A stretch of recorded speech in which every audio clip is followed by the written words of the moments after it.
Naisip mo ba kung paano natapos ang isang solong simbahan na itinatag ni Hesukristo na naghahati sa dalawang pangunahing tradisyon? Ito ay isang kwento na magpakailanman nagbago ang kurso ng pananampalataya ng Kristiyano.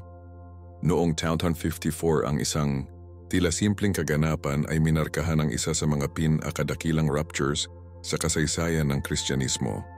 Isang papal emissary ang pumasok sa marilag na katedral ng Hagia Sophia sa Constantinople at naglagay ng isang toro ng excommunication sa sagradong dambana. Ang sandaling ito ay hindi lamang isang teolohikal na hindi pagkakasundo ito ang pagtatapos ng mga siglo ng lumalagong tensyon sa pagitan ng silangan at kanluran. Itinuturo sa atin ng Biblia sa Efeso 4, na dapat nating pagsisikap na panatilihin ang pagkakaisa ng Espiritu sa pamamagitan ng bond of peace. Gayunpaman, ang mga pagkakaiba sa kultura, mga hindi pagkakaunawaan sa teolohiko, at mga karibal na pampulitika ay unti-unting nagtulak ng isang kalso sa pagitan ng Roma at Constantinople. Ngayon galugarin natin ang manghang kwento sa likod ng makasaysayang dibisyon na patuloy na humuhubog sa Kristyanismo hanggang ngayon. Kung nadama mo ang nalilito tungkol sa kung bakit may mga simbahan na Katoliko at Orthodox, o kung naisip mo kung ano ang talagang naghihiwalay sa dalawang sinaunang tradisyon, malapit mong matuklasan ang katotohanan na kakaunti ang nauunawaan ng mga tao. Ang salita ng Diyos ay nagpapaalala sa atin sa Juan 7:21 na ipinagdasal ni Jesus ang lahat ng mga mananampalataya upang sila ay isa. Sa pamamagitan ng pag-unawa sa mga ugat ng dibisyong ito, mas mapapahalagahan natin ang patuloy na pagsisikap patungo sa pagkakasundo at pagkakaisa. Manatili sa akin hanggang sa huli dahil ang matututunan mo tungkol sa makasaysayang split na ito ay maaaring ganap na magbago kung paano mo nakikita ang pagkakaisa at pananampalataya ng Kristiyano. Kung ang video na ito ay tumutulong na palalimin ang iyong pag-unawa, huwag kalimutan na magustuhan, mag-subscribe, at ibahagi ito sa iba na maaaring maghanap para sa mga espiritual na pananaw na ito. Isipin ang isang eksena na magpakailanman ay nagbago ang kurso ng pananampalataya ng Kristiyano. Isang papal emissary na pumapasok sa marilag na katedral ng Hagia Sophia sa Constantinople, taimtim na naglalakad sa sagradong dambana at naglalagay ng isang dokumento doon. Ito ay hindi lamang anumang dokumento, ngunit isang toro ng excommunication. Iyon ay tila simpleng sandali na minarkahan ang isa sa mga pinakadakilang ruptures sa kasaysayan ng Kristyanismo, tulad ng itinuturo sa amin ng Aklat ng Kawikaan 3:6. Tiwala sa Panginoon ng buong puso at hindi nakasalalay sa iyong sariling pag-unawa. Sa lahat ng iyong mga paraan ay isumite sa Kanya at gagawin niya ng diretso ang iyong mga landas. Sa kasamaang palad, sa makasaysayang sandaling iyon, ang tiwala sa isa't isa ay naubos sa pagitan ng dalawang pangunahing sangay ng simbahan ni Kristo. Ang nagwawasak sa kilos na ito ay hindi ang manghang kalikasan. Ito ay talagang tahimik, ngunit ang espiritual na epekto nito. Nang hinawakan ng scroll na iyon ang sagradong dambana, simbolikong sumira sa isang komunyon na umiiral ng higit sa 1,000 taon. Itinuturo sa atin ng Biblia sa unang mga taga-Korinto 2:2 na tulad ng isang katawan, kahit na ang isa ay may maraming bahagi, ngunit ang lahat ng maraming bahagi nito ay bumubuo ng isang katawan, kaya't kasama ni Kristo. Sa sandaling iyon, gayunpaman, ang katawan ni Kristo ay formal at masakit na nahahati. Ang emissary ni Pope Leoninian, si Cardinal Humbert, sa pamamagitan ng pagdeposito ng toro na iyon, ay mahalagang idineklara na ang mga Kristiyanong silangang hindi na nabuo ng bahagi ng parehong espiritual na katawan tulad ng mga nasa kanluran. Ang pananampalataya na itinuro ni Hesukristo sa kanyang mga alagad ay binigyang diin ang pagkakaisa. Sa Juan 7:21, nanalangin ang ating tagapagligtas na ang lahat ng mga ito ay maaaring maging isa, Ama, tulad ng ikaw ay nasa akin at ako ay nasa iyo. Nawa ay maging sila rin sa amin upang ang mundo ay naniniwala na pinadalhan mo ako. Gayunpaman, sa araw na iyon noong 1054, ang pagkakaisa na ito ay opisyal na nasira. Ang dokumento na inilagay sa dambana ay naglalaman hindi lamang ng mga akusasyong teolohiko, kundi pati na rin ang mga personal na pang-iinsulto laban sa patriarch na si Michael Cerularius at silangang mga Kristiyano. tiyak na nalulungkot ang Diyos upang makita ang kanyang mga anak na naghihiwalay sa ganitong paraan. Sapagkat habang binabasa natin sa Efeso 4:3, tinawag tayo na gawin ang bawat pagsisikap na mapanatili ang pagkakaisa ng Espiritu sa pamamagitan ng bono ng kapayapaan. Ang epekto ng simbolikong kilos na ito ay bumagsak sa loob ng maraming siglo. Bagaman ang karamihan sa ordinaryong tapat ay hindi agad napansin ang kadakilaan ng nangyari, ang mga espiritual na kahihinatnan ay malalim. Ang Eucharistikong Komunyon, ang mismong sakramento na itinatag ni Jesus bilang tanda ng pagkakaisa nang sinabi niya na gawin ito sa pag-alala sa akin, Lucas 22:19, ay nasira sa pagitan ng dalawang tradisyon. Isipin ang puso ng Ama sa Langit na nakikita ang kanyang mga anak na tumanggi na ibahagi ang parehong sagradong talahanayan. Nagbabalaan sa amin ang Biblia sa 1 mga taga-Korinto 1:10.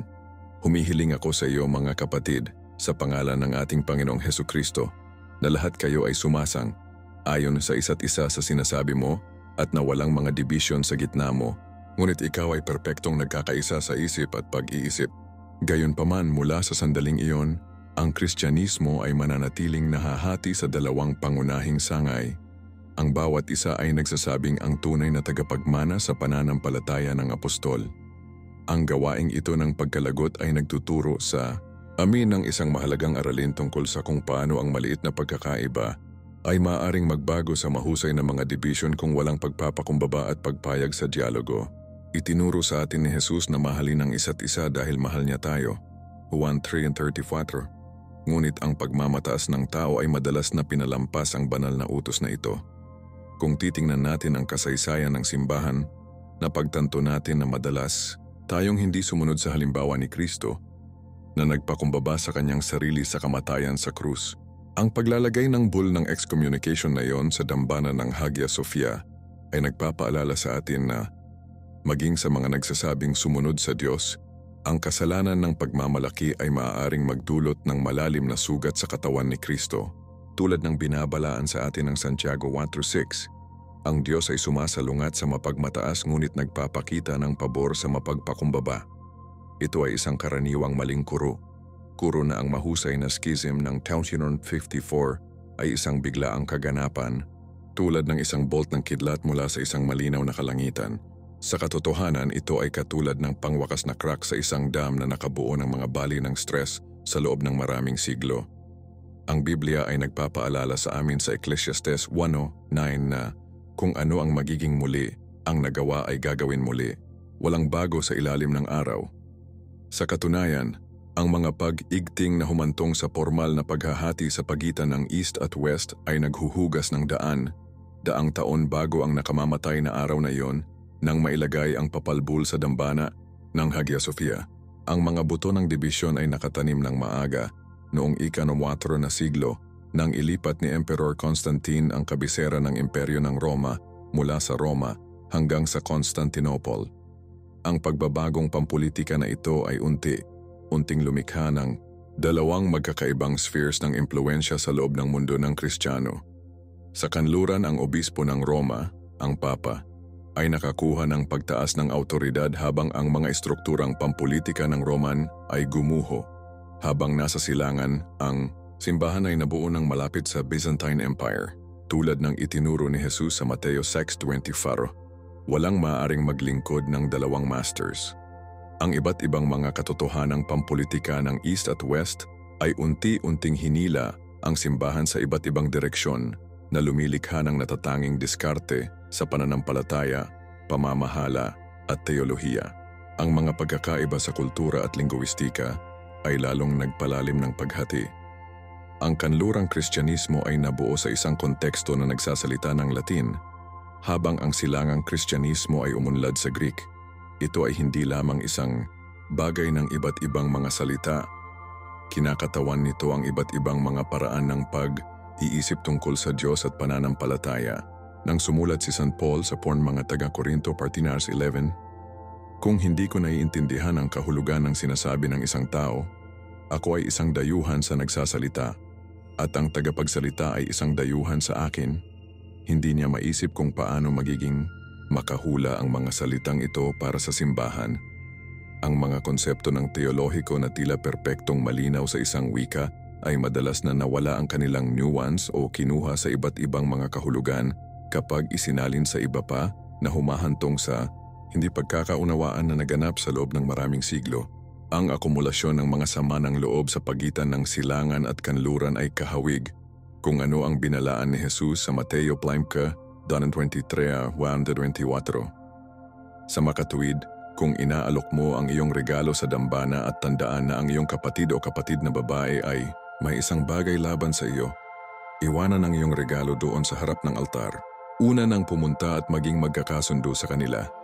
Pagkatapos ay dumating ang iyong regalo sa harap ng altar. Una nang pumunta at maging magkakasundo sa kanila. Pagkatapos ay dumating at mag-alok ng iyong regalo. Sa kasamaang palad, ang pagkakasundo ay naging mas mahirap habang ang magkabilang panig ay nakolekta ng mga hinaing. Ang silangang simbahan ay nagalit sa mga makabagong kanluran sa liturhiya at teolohiya, habang ang Roma ay nabigo sa kung ano ang napagtanto nito bilang katigasan ng katigasan at pagsumite sa autoridad ng imperial. Ang bawat panig ay nagsimulang tingnan ng iba pa ng may hinala, nakalimutan na kay Kristo, tulad ng sinabi sa atin ng Galatia 3:28. Walang Hudyo o Hentil, ni alipin o libre, at walang lalaki at babae, sapagkat kayong lahat ay isa kay Kristo Jesus. Itinuturo sa atin ng salita ng Diyos na suriin ang ating sarili bago hatulan ng iba. Tulad ng sinabi ni Jesus sa Mateo 7:3, bakit tinitingnan mo ang speck of sawdust sa mata ng iyong kapatid at huwag pansinin ang tabla sa iyong sariling mata?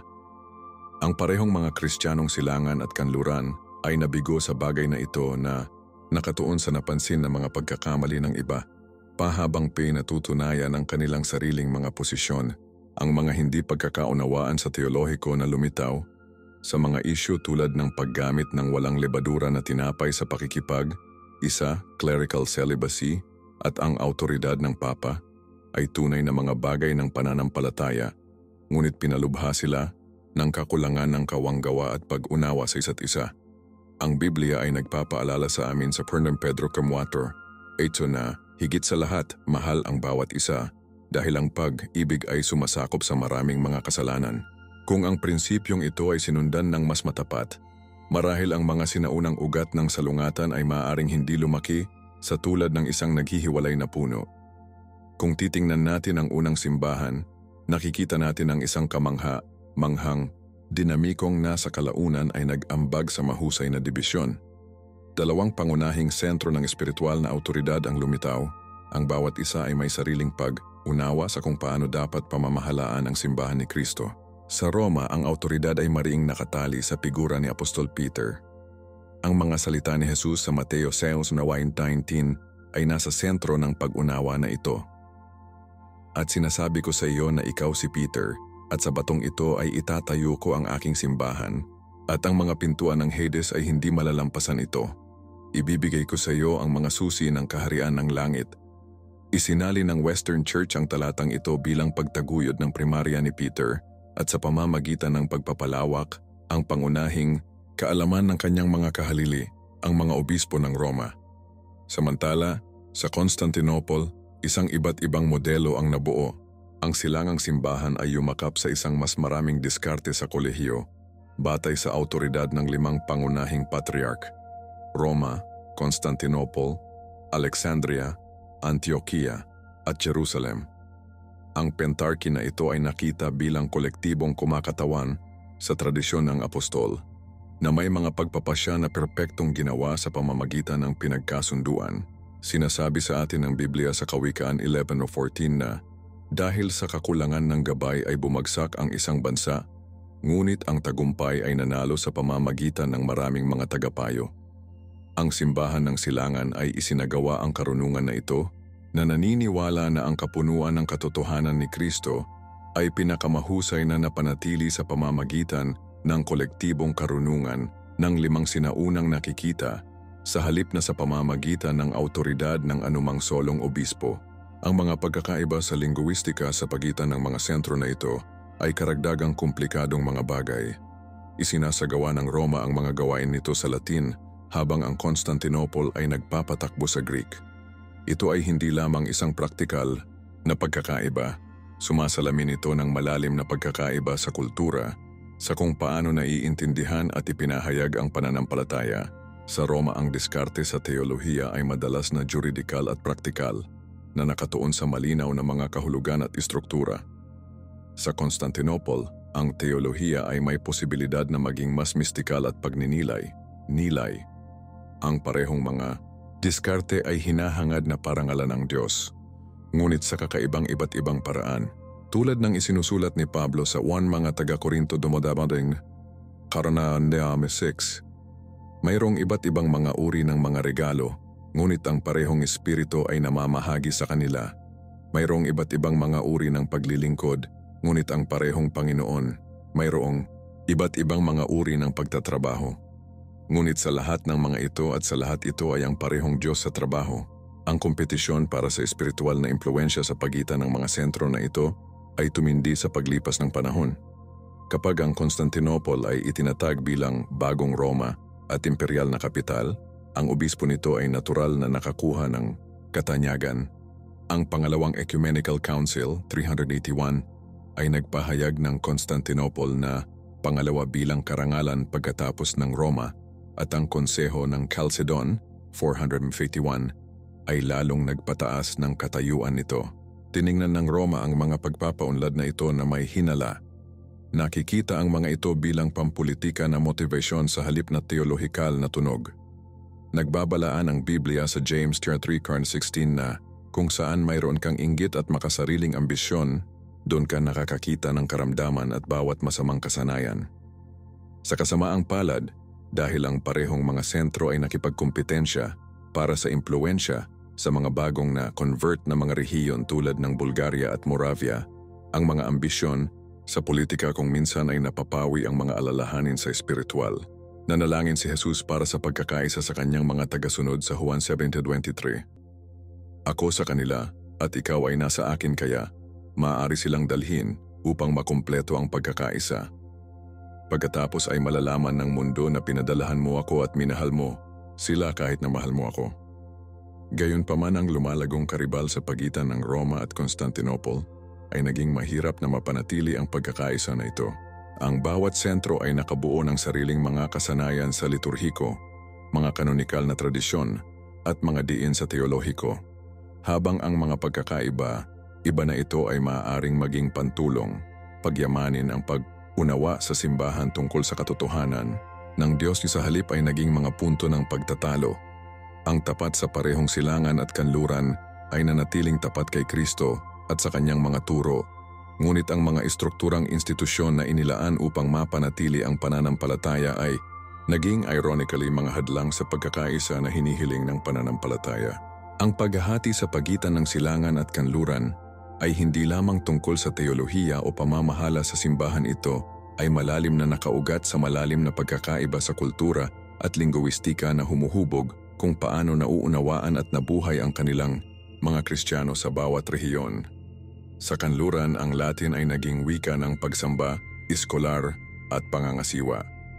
Lumikha ito ng isang partikular na mindset na madalas na legal, praktikal at nakatuon sa mga malinaw na estruktura. Ang Western diskarte sa pananampalataya ay may posibilidad na bigyang diin ang mga kahulugan, kategorya at sistematikong teolohiya. Tulad ng sinabi ng Biblia sa Roma 12:2, huwag sumunod sa pattern ng mundong ito, ngunit mabago sa pamamagitan ng pag-update ng iyong isip. Ang Western Kristyanismo ay madalas na binibigyang kahulugan ang pag-update na ito sa pamamagitan ng lens ng makatuwiran na pag-unawa at malinaw na mga formulasyon sa doktrina. Sa kaibahan, pinananatili ng silangan ang Greek bilang pangunahing wika nito, na nagtaguyod ng isang mas pilosopikal at pagmumuni na diskarte sa pananampalataya. Ang mga silangan na Kristiyano ay iginuhit sa mga mystical dimensions ng espiritualidad, na binibigyang diin ang misteryo ng Diyos na lumilipas sa pag-unawa ng tao. Kinuha nila ang mga sipi ng puso tulad ng Isaiah 55:8-9. Sapagkat ang aking mga saloobin ay hindi ang iyong mga saloobin, ni ang iyong mga paraan ang aking mga paraan, ay nagpapahayag ng Panginoon. Tulad ng langit ay mas mataas kaysa sa lupa, Gayon din ang aking mga paraan na mas mataas kaysa sa iyong mga paraan at aking mga saloobin kaysa sa iyong mga saloobin. Ito ay humantong sa isang teolohiya na mas komportable sa kabalintunaan at misteryo, hindi gaanong nababahala sa pagtukoy sa bawat aspeto ng pananampalataya at mas nakatuon sa nakakaranas ng banal na presensya sa pamamagitan ng pagsamba at panalangin. Ang mga pagkakaiba, iba ng linguistika na ito ay lumikha ng isang hadlang sa komunikasyon na napatunayan na lalong may problema kapag tinangka ng mga teologo mula sa East at West na talakayin ang mga komplikadong konsepto ng teolohiko. Madalas nilang natagpuan ang kanilang sarili na nakikipag-usap sa bawat isa gamit ang mga salitang hindi masyadong isinalin ang mga nuances ng kanilang pag-iisip. Naaalala nito ang pagkalito sa Tower of Babel na inilarawan sa Genesis 11 kung saan ang mga pagkakaiba sa wika ay pumipigil sa pag-unawa at kooperasyon. Halimbawa, ang salitang Greek na mysterion ay isinalin sa Latin bilang sakramento. Ngunit ang mga salitang ito ay nagdala ng iba't ibang mga konotasyon sa kanilang kultura. Ang nasabing linguistikong mga mismatches ay humantong sa tunay na hindi pagkakaunawaan na naguhugas ng hinala at kawalan ng tiwala. Ang mga pagkakaiba, iba sa kultura ay lumampas sa wika upang sumakop sa pang-araw na buhay at relihiyosong kasanayan. Ang kanlurang Kristyanismo ay nabuo sa konteksto ng gumuho na Western Roman Empire at ang pagtaas ng mga bagong kaharian ng Aleman na lumilikha ng isang simbahan na kailangang maging praktikal, madaling iakma at madalas na pampolitika na nakikibahagi upang mabuhay.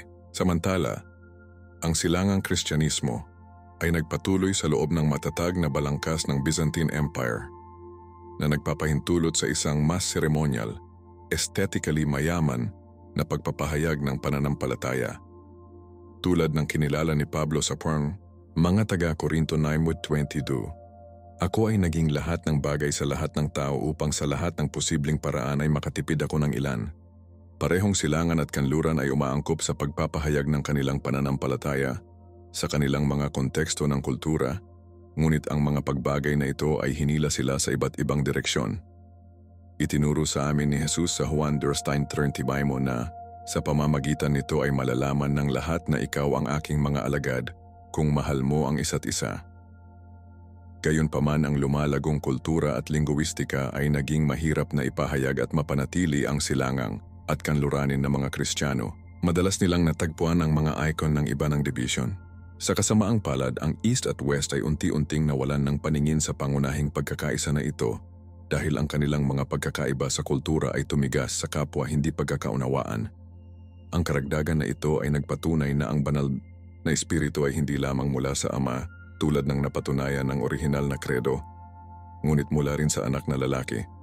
Patas, katulad nito, para sa parehong mga Kristiyanong silangan at kanluranin, ang bawat salita ng kredo ay mahalaga dahil ipinahayag nito ang mga pangunahing katotohanan tungkol sa kalikasan ng Diyos. Iyon ang dahilan kung bakit sinabi kong matatanggap ng Espiritu mula sa akin kung ano ang ipakikilala sa iyo. Nagtalo ang mga teologo sa kanluran na kung ang Ama ay tunay na isa sa kakanyahan, kung gayon ang Espiritu ay dapat na magpatuloy mula sa pareho ang pag-uuri ng kredito ng Nicene Constantinopolitan na batay sa mga salita ni Jesus sa Juan 15:26, kapag ang tagapagtaguyod ay darating, na ipapadala ko sa iyo mula sa Ama ang diwa ng katotohanan na lumalabas mula sa Ama siya ay magpapatotoo tungkol sa akin. Para sa mga silangang teologo, ang prosesyon ng Espiritu mula sa Ama lamang ang nagpapanatili ng natatanging papel ng Ama bilang mapagkukunan ng Diyos habang pinapanatili ang pantay ng mga banal na tao o iminumungkahi ng dalawang mapagkukunan ng pagka-Diyos na kinompromiso ang pagkakaisa ng Diyos na napakatindi ng pananampalataya ng Kristiyano. Si Nicene Constantinopolitan Creed ay itinatag ng mga konseho ng ekumenikal na kumakatawan sa buong simbahan. Naniniwala ang silangan ng silangan na ang anumang pagbabago sa universal na kredo na ito ay nangangailangan ng isa pang konseho ng ekumenikal na may representasyon mula sa lahat ng mga pangunahing sentro ng Kristiyano. Ang unilateral na karagdagan ng West sa kredo nang hindi kumonsulta sa mga silangang patriarch ay tila lumalabag sa prinsipyo ng katumbas na gumabay sa mga pangunahing desisyon ng simbahan sa loob ng maraming siglo. Ang kontrobersya na ito ay nagpapakita kung gaano kalalim ang pananampalataya at awtoridad ay nakipag-ugnay sa lumalagong dibisyon. Para sa West, ang awtoridad ng Papa bilang kahalili kay Peter ay nagbigay sa kanya ng karapatang linawin ang doktrina kung kinakailangan para sa kabutihan ng tapat. Para sa silangan, walang nag-iisang obispo hindi kahit na ang awtoridad ng Roma na baguhin ang itinatag ng mga konseho ng ekumenikal. Tulad ng isinulat ni Pablo sa 1 Corinto 25-26, hindi dapat magkaroon ng dibisyon sa katawan, ngunit ang mga bahagi nito ay dapat magkaroon ng pantay na pag-aalala sa bawat isa. Kung ang isang bahagi ay naghihirap, ang bawat bahagi ay naghihirap dito. Ang kontrobersya ng Filioque ay nagpakita kung paano nasira ang perpektong pag-aalala na ito sa bawat panig na naniniwala na ang iba ay nag-iwan ng tamang paggalang sa tradisyon ng simbahan at banal na katotohanan. Ang nagsimula bilang isang teolohikal na talakayan tungkol sa kalikasan ng Diyos ay naging isang flashpoint na nag-iilaw sa nalumawak na agwat sa pagitan ng silangan at kanlurang Kristyanismo. Ang tanong kung paano ang awtoridad ay dapat na nakabalangkas sa loob ng simbahan ni Kristo ay naging isa sa mga nag-aaway na issue na naghahati sa East at West. Sa Western Church, isang malakas na pagtingin sa papal supremacy na binuo sa paglipas ng panahon, batay sa mga sipi tulad ng Mateo 16:18-19, kung saan sinabi ni Jesus kay Pedro, "Ikaw si Peter, at sa batong ito ay itatayo ko ang aking simbahan. Bibigyan kita ng mga susi ng kaharian ng langit." Ang mga obispo ng Roma ay nagsabing ang universal na jurisdiksyon sa lahat ng mga Kristiyano. Ito ay hindi lamang isang pang-administratibong pag-angkin, ngunit isang teolohikal na isa ang Papa ay nauunawaan na si Kristo sa mundo kasama ang banal na awtoridad na gumawa ng mga nagbubuklod na desisyon para sa buong simbahan. Ang silangan ng simbahan ay nagdaos ng iba't ibang pag-unawa sa pamamahala ng simbahan. Habang iginagalang nila ang obispo ng Roma bilang una sa mga katumbas, primus inter pares, tiningnan nila ang awtoridad na maayos na ipinamamahagi sa lahat ng mga obispo na may espesyal na karangalan na ibinigay sa 5 sinaunang patriarkates. Itinuro nila ang mga banal na kasulatan tulad ng mga gawa 15 na naglalarawan sa konseho ng Jerusalem, kung saan nagtipon ang mga apostol at matatanda upang gumawa ng mga desisyon ng sama. Binigyang diin ng silangang pag-unawa kung ano ang nabasa natin sa Kawikaan 11-14. Para sa kakulangan ng gabay ay bumagsak ang isang bansa, ngunit ang tagumpay ay nanalo sa pamamagitan ng maraming mga tagapayo. Naniniwala sila na ang kapunuan ng katotohanan ni Kristo ay napanatili hindi sa pamamagitan ng isang taasang obispo, ngunit sa pamamagitan ng kolektibong saksi ng buong simbahan, lalo na bilang kinatawan ng mga konseho ng ekumenikal. Ang pagkakaiba sa pag-unawa na ito ay naging mas may problema habang ang mga papa ay nagsimulang igit ang kanilang awtoridad ng mas malakas. Noong ika-9 na siglo, inangkin ko si Pope Nicholas na hatulan kahit na ang mga silangang patriarch na nakakasagabal sa panloob na gawain ng Constantinople.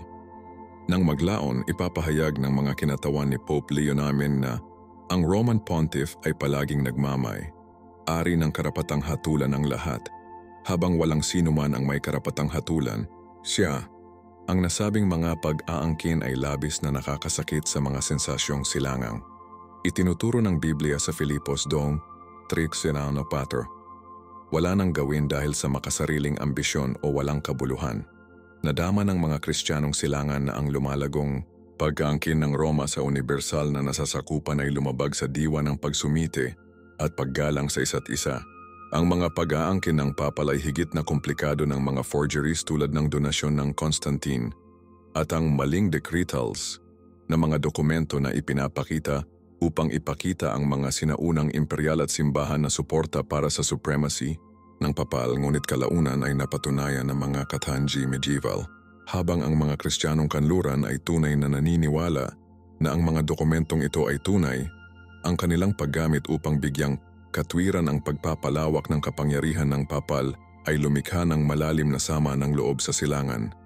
Nagbabala si Jesus sa Juan 8:32 na malalaman mo ang katotohanan at ang katotohanan ay magpapalaya sa iyo. Ang katotohanan na ang mga pag-angkin ng papal ay bahagyang itinayo sa maling ebidensya kahit na kung hindi sinasadya undermined ang kanilang kredensyal sa silangang mga mata. Ano ang nakita ng West bilang kinakailangang sentralisasyon para sa pagpapanatili ng pagkakaisa? Ang silangan ay napansin bilang mapanganib na pagbabago at overreach. Kapag si Pope Gregory VII ay nagpahayag sa ika-11 siglo na ang simbahan ng Roma ay hindi kailanman nagkamali at hindi na naganap hanggang sa katapusan ng oras, silangang mga Kristiyano ay nag-alarma sa pamamagitan ng pag-ayos ng espiritual.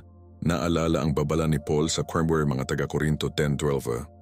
Kaya kung sa palagay mo ay matatag kang nakatayo, mag-ingat ka na hindi ka mahulog. Pinananatili ng silangan na walang nag-iisang obispo ay hindi nababagay. Ang Kristyanismo, ang mga magkakaibang katotohanang pampolitika ay lumikha ng iba't ibang mga unawa sa wastong ugnayan sa pagitan ng simbahan at estado.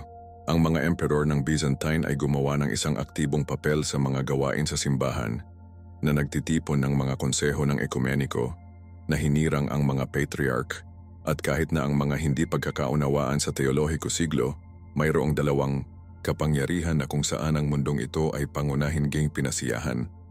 Ang sagradong autoridad ng mga pari at ang hari ng kapangyarihan ng mga hari na may espiritual na autoridad sa huli.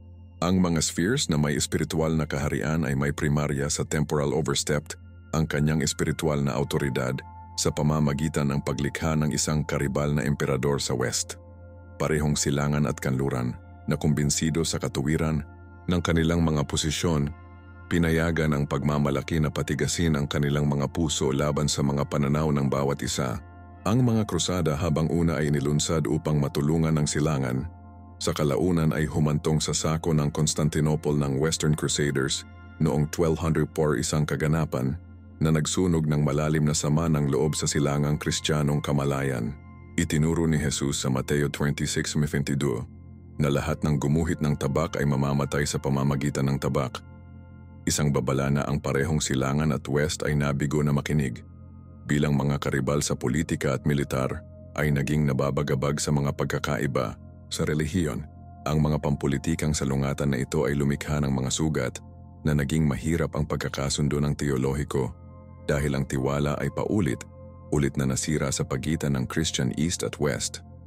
Ang taong 1054 ay minarkahan ang formal na break point sa matagal na pagbuo ng dibisyon sa pagitan ng silangang at kanlurang Kristyanismo. Ang agarang katalista para sa pagkawasak na ito ay isang panahunan na nakatagpo sa pagitan ng Cardinal Humbert, ang papal legate na ipinadala ni Pope Leo IX at Patriarch na si Michael Cerularius ng Constantinople. Ang nagsimula bilang isang diplomatikong misyon upang matugunan ang iba't ibang mga hindi pagkakasundo na mabilis na lumala sa isa sa mga pinaka-kahihinatnan na paghaharap sa kasaysayan ng Kristiyano. Tulad ng binabalaan sa amin ng Kawikaan, Sibitwam 14, ang pagsisimula ng isang pag-aaway ay tulad ng paglabag sa isang dam, kaya ihulog ang bagay bago pa man masira ang isang hindi pagkakaunawaan. Sa kasamaang palad, alinman sa panig na nakinig sa karunungan na ito, at ang dam na humina sa loob ng maraming siglo ay nasira. Dumating si Cardinal Humbert sa Constantinople na may isang kombinasyon na pag-uugali kumbinsido sa taasang papal at determinado na dalhin ang silangang simbahan sa mga kasanayan sa Roman. Si Patriarch Cerularius, na pantay na malakas at proteksyon ng mga tradisyon ng silangan, ay tumanggi na kilalanin si Humbert bilang isang lehitimong kinatawan, lalo na dahil si Pope Leo IX ay talagang namatay bago umabot si Humbert sa Constantinople. Itinuturo sa atin ng Biblia sa Kawikaan 15. Una, ang isang banayad na sagot ay tumalikod sa galit, ngunit ang isang malupit na salita ay gumagalaw sa galit. Sa halip na banayad na mga sagot, ang parehong mga kalalakihan ay nakikibahagi sa mga malupit na salita at mga provocative na aksyon na tumaas sa salungatan na lampas sa pag-aayos. Ang pagtatapos ng nakapipinsalang pagpupulong na ito ay dumating Noong Hulyo 16, 1954, nang magmarcha si Cardinal Humbert sa Hagia Sophia sa panahon ng banal na liturhiya at naglagay ng isang toro ng excommunication sa dambana. Ang dokumentong ito ay hindi lamang excommunicated patriarch na si Cerularius at ang kanyang mga tagasunod, ngunit naglalaman din ng mga nagpapaalab na akusasyon laban sa mga kasanayan sa silangan na tinatawag silang erehe. Bilang tugon, nagtipon si Cerularius ng isang sinod na si anathematized Humbert at ang kanyang mga kasama. Nanalangin si Jesus para sa kanyang mga tagasunod upang sila ay maging isa tulad ng isa tayo. Juan 17:11. Ngunit sa araw na iyon, ang nakikitang pagkakaisa ng simbahan ay nabasag ng kapwa excommunication. Ang gumagawa ng schism na partikular na trahedya ay na ito ay lumitaw sa kalakhan mula sa hindi pagkakaunawaan at mga pagkabigo ng komunikasyon. Marami sa mga isyong teolohiko ay maaaring malutas sa pamamagitan ng pag-uusap ng pasyente at paggalang sa isa't isa. Tulad ng ipinapayo ng James 1:19, ang bawat isa ay dapat na mabilis na makinig, mabagal na magsalita at mabagal na magalit.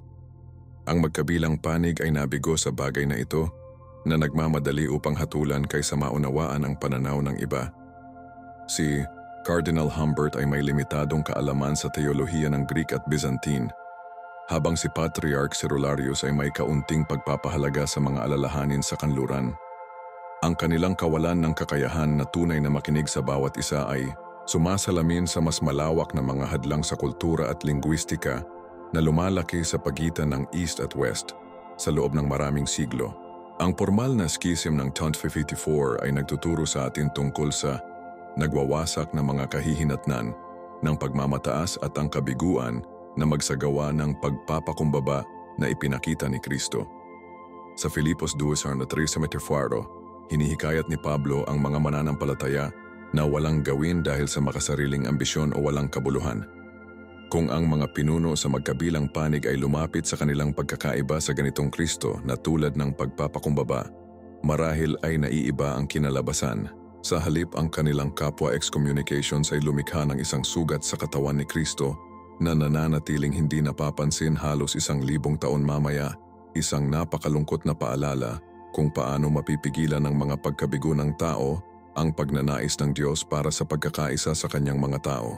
Ang formal na dibisyon ng 1054 ay nagsumite ng isang mahabang anino sa kasaysayan ng Kristiyano na may mga kahihinatnan na lumampas sa agarang relihiyosong globo. Sa loob ng halos 900 taon, ang kapwa excommunication ay nanatiling epektibo na sumisimbolo sa malalim na pag-iwas sa pagitan ng silangan at kanluran. Hanggang sa 1965 na sina Pope Paul VI at Patriarch Athenagoras ay kinuha ko ang makasaysayang hakbang ng pag-angat ng mga anatemas na ito sa isang magkasanib na deklarasyon. Ang kilos na ito ay sumasalamin sa diwa ng pagkakasundo na itinuro ni Jesus sa Mateo 23:24. Kung inaalok mo ang iyong regalo sa dambana at tandaan na ang iyong kapatid na lalaki o kapatid na babae ay may laban sa iyo, iwanan ang iyong regalo doon sa harap ng dambana. Unang pumunta at makipagkasundo sa kanila, pagkatapos ay dumating at mag-alok ng iyong regalo. Habang ang kilos na ito ay hindi nagpapagaling sa schism, tinanggal nito ang isang makabuluhang balakid sa dialogo. Sa buong siglo, maraming mga kilalang pagtatangka upang muling pagsamahin ang nahahati na simbahan. Ang Konseho ng Leon noong 1274 at ang Konseho ng Florence noong 1439 ay parehong gumawa ng mga kasunduan para sa muling pagsasama. Ngunit ang mga ito ay sa huli ay nabigo na mag-ugat. Ang mga delegado ng silangang na pumirma sa mga dokumentong ito ay nahaharap sa mabangis na pagsalungat nang umuwi sila sa bahay habang tinanggihan ng ordinaryong klero at pag-iisa ang kanilang nakita bilang kompromiso ng pananampalataya ng Orthodox. Ang mga nabigo na muling pagsasama ay nagpapaalala sa amin ng talinghaga ni Jesus tungkol sa pagbuo sa matatag na mga pundasyon sa Mateo 7:27. Ang mga pagtatangka sa muling pagsasama na hindi tinugunan ng malalim na pagkakaiba-iba ng teolohiko at kultura o na namotivate lalo na sa pamamagitan ng pampulitikang kahusayan ay tulad ng mga bahay na itinayo sa buhangin hindi maaring makatiis sa mga bagyo ng katotohanan. sa kasaysayan. Ang schism ay may malalim na epekto sa kung paano nabuo ang bawat tradisyon. Ang simbahang Romano-Katoliko ay nagpatuloy na isentro ang autoridad sa papacy na nagtatapos sa pahayag ng papal infallibility sa unang Vatican Council noong 1870. Pinananatili ng Orthodox Church ang kaakibat na diskarte na may autoridad na ipinamamahagi sa mga autocephalous, self-governing, na mga simbahan na nagkakaisa sa pananampalataya ngunit administratibong independenteng, tulad ng isinulat ni Pablo sa Quarta mga taga-Korinto 12:9. Tulad ng isang katawan, kahit na ang isa ay may maraming bahagi, ngunit ang lahat ng maraming bahagi nito ay bumubuo ng isang katawan, kaya kasama ni Kristo. Ang parehong mga tradisyon ay patuloy na nakikita ang kanilang mga sarili bilang tunay na katawan ni Kristo, ngunit ipinahayag nila ang pag-unawa na ito sa pamamagitan ng ibang magkakaibang mga estrukturang simbahan. Naapektuhan din ng dibisyon kung paano kumalat ang Kristyanismo sa buong mundo. Ang Western Catholic at kalaunan ay ang mga misyonero ng Protestante ay nagdala ng kanilang pananampalataya sa Amerika, karamihan sa Africa, at mga bahagi ng Asya, habang ang Orthodox Kristyanismo ay kumalat sa silangang Europa at Russia. Lumikha ito ng natatanging spheres ng impluensya ng Kristiyano na may limitadong pakikipag-ugnay. Sinasabi sa atin ng Biblia sa mga Gawa 8 na ang mga tagasunod ni Jesus ay ang kanyang mga saksi sa Jerusalem at sa lahat ng Judea at Samaria at sa mga dulo ng mundo. Parehong mga Kristiyanong silangan at kanluran ay tinupad ang komisyon na ito. Ngunit hiwalay na ginawa nila ito, na lumilikha ng magkatulad na tradisyon ng pananampalataya at kasanayan ng Kristiyano na binuo sa kamag-anak na paghihiwalay mula sa bawat isa. Sa nagdaang mga dekada nagkaroon ng nakapagpapatibay na mga palatandaan ng pagpapagaling. Ang ikalawang Vatican Council, 1962-1965, ay minarkahan ng isang makabuluhang pagbabago sa mga saloobin ng Katoliko patungo sa Orthodox na kinikilala ang mga ito bilang isang tunay na simbahan na may wastong mga sakramento. Ang mga regular na teolohikal na dialogo ay naitatag at ang mga pinuno mula sa parehong tradisyon ay madalas na nagpapalitan ng mga pagbisita at panalangin. Ang mga pagsisikap na ito ay sumasalamin sa diwa ng Efeso 4:3 na tumatawag sa mga mananampalataya na gumawa ng bawat pagsisikap na mapanatili ang pagkakaisa ng Espiritu sa pamamagitan ng bono ng kapayapaan. Habang ang buong pakikipag-isa ay nananatiling mailap, mayroong isang lumalagong pagkilala na kung ano ang pinag-iisa ng mga Katoliko at Orthodox pananampalataya kay Kristo, sunod-sunod na apostol, ang mga sakramento at pagsamba kay Maria at ang mga banal ay higit na higit pa kaysa sa kung ano ang ginaghahati sa kanila. Nag-aalok ito ng pag-asa na, sa biyaya ng Diyos, ang mga sugat ng kasaysayan ay maaaring gumaling. Kapag tinitingnan natin ang mahusay na schism sa pagitan ng East at West, nahaharap tayo sa isang malalim na katotohanan. Ang dibisyon na ito ay mas malalim kaysa sa mga hindi pagkakasundo sa doktrina o kasanayan. Ito ay naghiwalay ng dalawang panimula na magkakaibang paraan ng karanasan at pagpapahayag ng pananampalataya ng Kristiyano. Tulad ng isinulat ni Pablo sa unang mga taga-Korinto 1:10.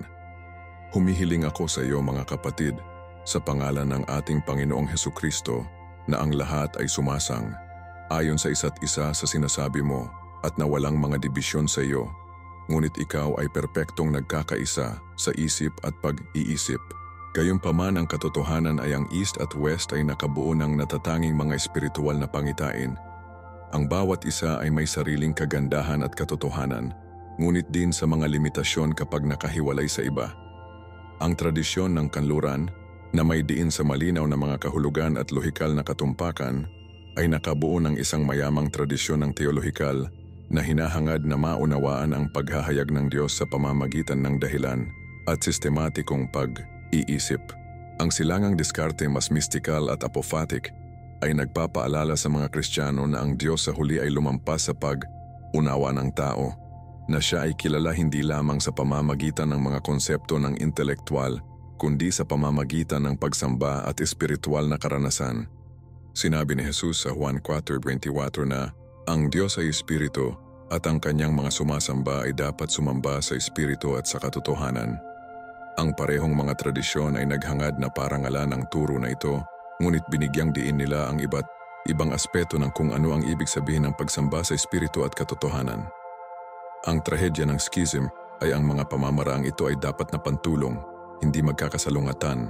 Itinuturo sa amin ng Biblia sa 1 mga taga-1 Corinto 2:21 na hindi masasabi ng mata sa kamay, hindi kita kailangan, at hindi masasabi ng ulo sa mga paa, hindi kita kailangan.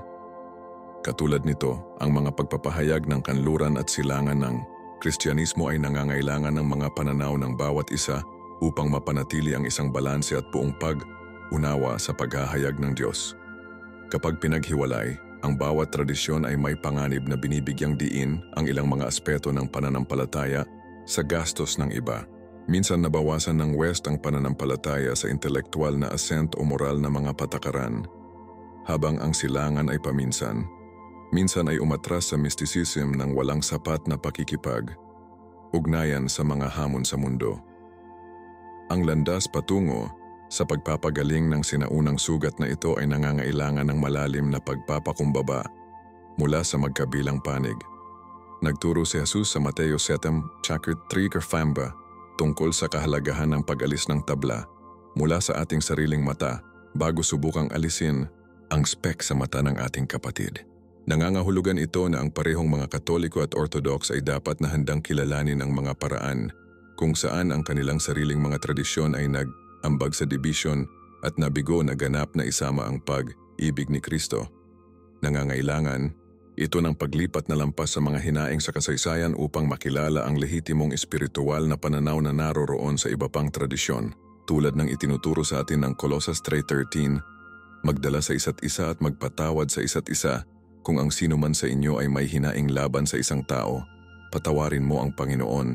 Ang mabuting balita ay ang pagnanais ng Diyos para sa pagkakaisa ay nananatiling hindi nagbabago. Ang panalangin ni Jesus sa Juan 17:21 ay sumasalamin pa rin sa kasaysayan na ang lahat ng mga ito ay maaaring maging isa, Ama, tulad ng ikaw ay nasa akin at ako ay nasa iyo. Habang ang buong pakikipag-isa sa pagitan ng mga Katoliko at Orthodox ay maaaring hindi malapit, ang bawat hakbang patungo sa pag-unawa at paggalang sa isa't isa ay nagpapalapit sa atin sa pagtupad ng panalangin ni Kristo.